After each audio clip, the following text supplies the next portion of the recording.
You're live in the CNN newsroom. I'm Poppy Harlow in New York. They were bitter enemies during the presidential campaign, but today, President-elect Donald Trump and Mitt Romney shook hands at a meeting that may have included talk about the job of Secretary of State. To say that Trump and Romney have held and had a rocky relationship is putting it mildly. Romney called Trump a con man, a phony, and a fraud who would bring trickle-down racism to America. Trump, in turn, called Romney a choke artist for losing the 2012 election. But that was then, and apparently this is now.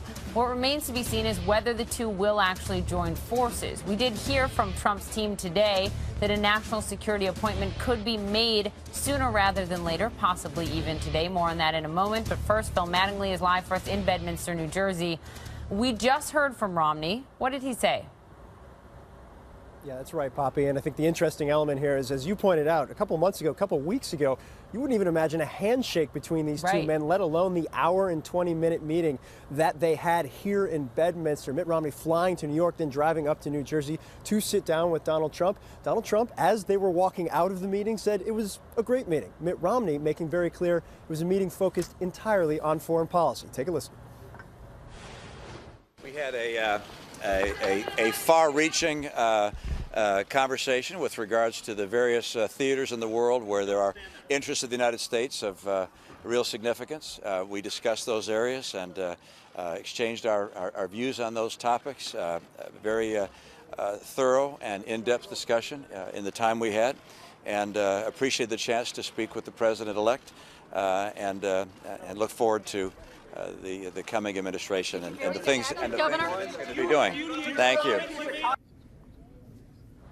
And, Poppy, the significance of only focusing on foreign policy is, as you pointed out, there's a lot of speculation, a lot of talk about a potential cabinet position for Mitt Romney. And that speculation largely is around the position of Secretary of State. Now, we haven't gotten any comment one way or the other from Trump transition advisors in the wake of that meeting related to the cabinet position specifically. And, of course, the big questions are, is that something Donald Trump wants? And perhaps more importantly, is that a position Mitt Romney would want in a Trump administration? No question about it. There's been several important meetings today. None were anywhere near as long as the sit-down with Mitt Romney. A lot of respect shown by both Governor Mike Pence and President-elect Donald Trump in advance. I think a lot of people trying to read the tea leaves right now, Poppy.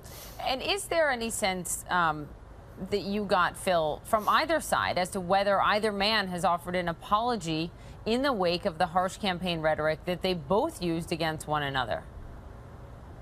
We asked both ignored those questions when they came out. I think the interesting element here is when you talk to people that are close to Romney, they make clear that what he's focused on now is trying to help the president-elect. Clearly, their disagreements haven't changed, and I think we've talked about, Poppy, when it comes to foreign policy, they diverge in several very key areas, something that might stand in the way of potential Secretary of State position. But when you talk to people about what Romney wanted out of this meeting, what Romney's considering about why this is important, it's because he wants to see whoever the president is, whether it's a Democrat or a Republican, succeed going forward. That's why he wanted to have this meeting. That's why he wanted to have this sit-down, Poppy.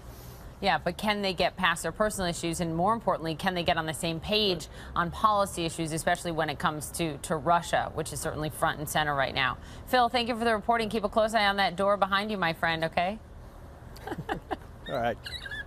Let's bring in my panel. Joining me, Lonnie Chen, CNN political commentator and Mitt Romney's former public policy director. Also with us, former Congressman Jack Kingston of Georgia, also a former advisor to the Trump campaign. Lonnie, let me begin with you. Let's just listen to these two men, okay, in this election. Let's roll it. Donald Trump is a phony, a fraud. Mitt was a disaster as a candidate. He's playing the members of the American public for suckers. Romney let us all down. He was a very poor campaigner. He gets a free ride to the White House, and all we get is a lousy hat. Romney choked like a dog. He choked. He went.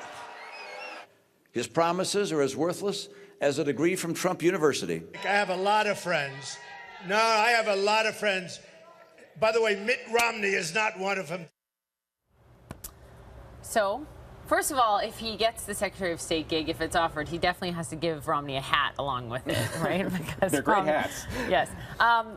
Honestly, on the personal stuff, Mitt Romney, can they get past it? And more importantly, on the policy stuff, can they get on the same page? I think at this point, the election's over. Clearly, the campaign was hard fought. Governor Romney expressed his point of view, as did Donald Trump. Now the campaign is over. Mitt Romney's made clear he's interested in helping the president-elect govern effectively. And so this meeting, I think, was all about conveying Governor Romney's views on the world. He's thought very deeply and clearly about this stuff for a long time. He wants to share information with the president-elect, and I'm sure vice versa. So I do think that the key now, and Governor Romney's made this abundantly clear, we want to help the president-elect govern effectively. Congressman, to you, on these policy issues, and let's just dive into Russia, Donald Trump has, spoken very highly, praising Vladimir Putin, said he thinks he's a good leader.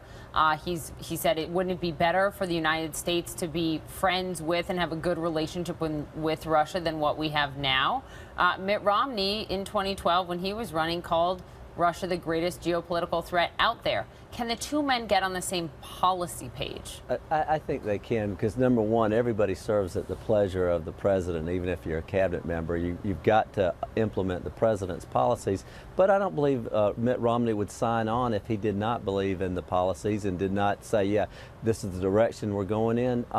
One of the things that I do think is important, when you look at Romney calling the shot correctly, that earns him a lot of respects. But at the same time, here we have John Kerry trying to work on a peace accord in Syria with Russia, with Putin's representative.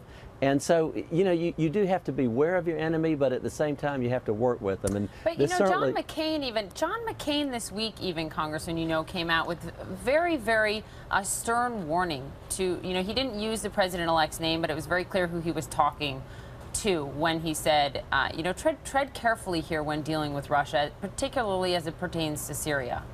But you know what? I think they're all on the same page, maybe just at different spots. Because when you think about Kerry trying to work with Russia right now in Syria, and McCain saying it's a good thing to do it, but engage very, very carefully, I think you have to be very leery of Russia.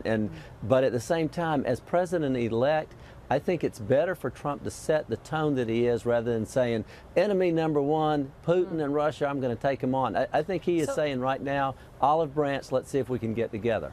All right, let's change topics here a little bit, because Steve Bannon, who Donald Trump has tapped to be his chief strategist and senior counsel in the White House, to really have his ear throughout, just gave an interview to The Hollywood Reporter. Here's a quote from it. "Darkness is good. Dick Cheney, Darth Vader, Satan, that's power. It only helps us when they get it wrong, when they're blind to who we are and what we're doing."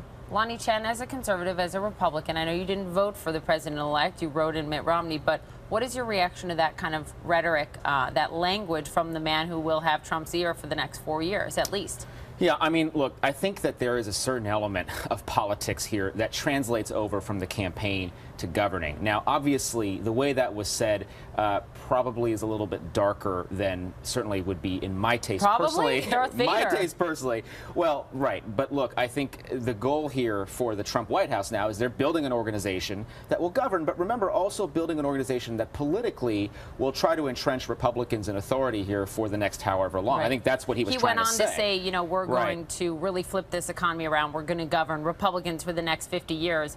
In his interview with the Wall Street Journal. Also, Congressman Kingston, Trump ran on this platform of Make America Great Again. Here is how Massachusetts Senator, liberal Elizabeth Warren, reacted to him picking, so far, all white men for his appointments thus far.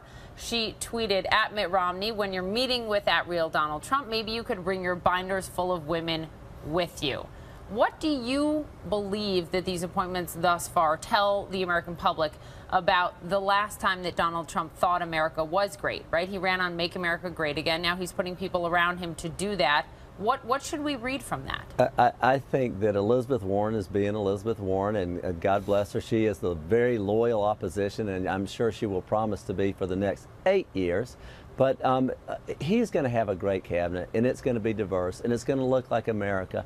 And he's going to have advisors surrounding him that look like America.